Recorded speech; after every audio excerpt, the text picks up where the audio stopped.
policing, I feel rather diffident coming on after that very long stretch.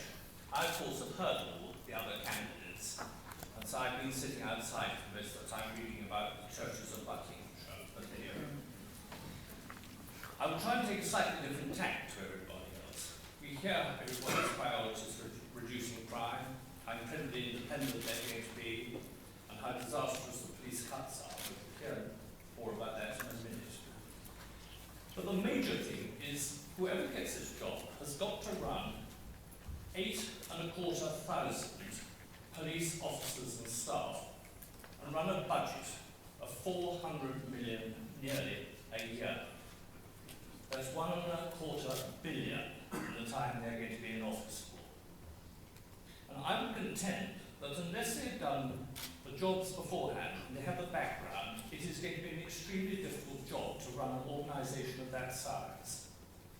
And also its sheer geographical extent, going from the bottom corner of Hungerford, the outskirts of Heathrow, going right up to the north to Newport Pagnell, and then right up to the top corner of Oxfordshire. It is a huge area. The only bigger police forces are 4 major cities.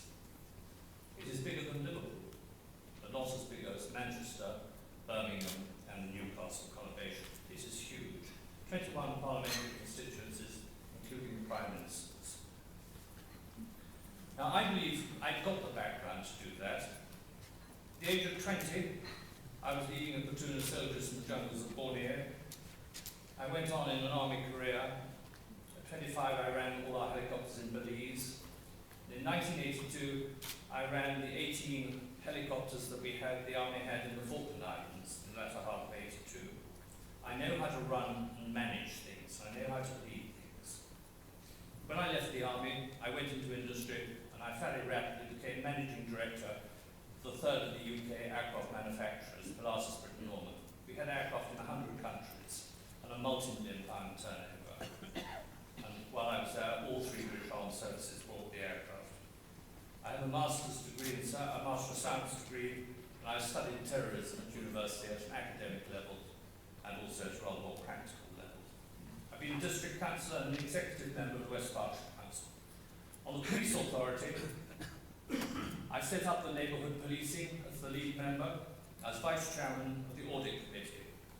And I've also, for the last 18 months, chaired the performance committee, which has improved policing quite a lot.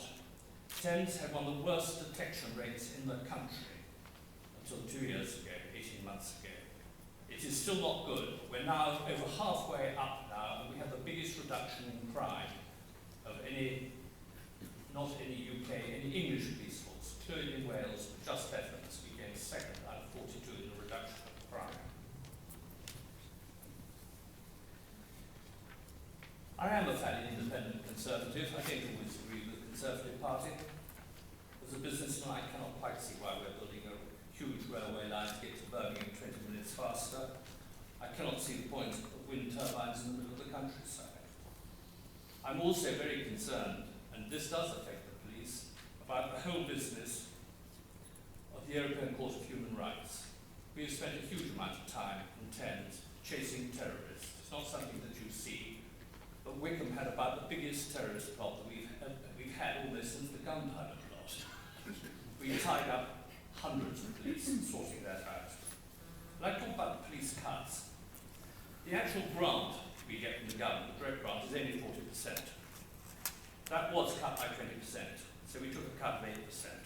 We've also frozen the precept that we get from councils. What has been interesting is that we've been able to remove a level of bureaucracy, and that has speeded things up. We've combined road traffic and IT with Hampshire, and we've made a lot of staff efficiencies within it. And the results have been dramatic. We haven't had less policemen on the beat, we've got more policemen on the beat today than we had 2 years ago. And our efficiency and our performance has improved dramatically since we did it. We've created, for instance, an extra 400 special constables over the last 2 years, and that has a huge effect. Priorities. I prioritise burglary, and that is mainly about catching people. If you catch them, you stop it. The only trouble is the criminal justice system lets them out so bloody often. crime has been a massive issue. We've sorted it out in some areas, not in others.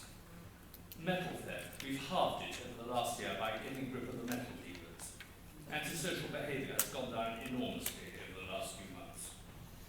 Vulnerable people I don't think we've got a grip of. You're going to see the court cases coming up in January of what has been going on in Oxford. My concern is that it's been going on in other areas. We don't know yet. I think it's a string that if you start to pull it, you find more and more has gone wrong. I think we probably need to set up local crime boards. I think the Commissioner is going to be sitting there at the top of this huge organisation, but you need crime boards to report to. And we've also got, of course, crime policing panels, which will be able to do that as well. I think that comes to the end of my 5 minutes. 30 seconds. I think I'll leave it there. But I think I probably have a unique experience that will allow me to do this job. I understand it both in the running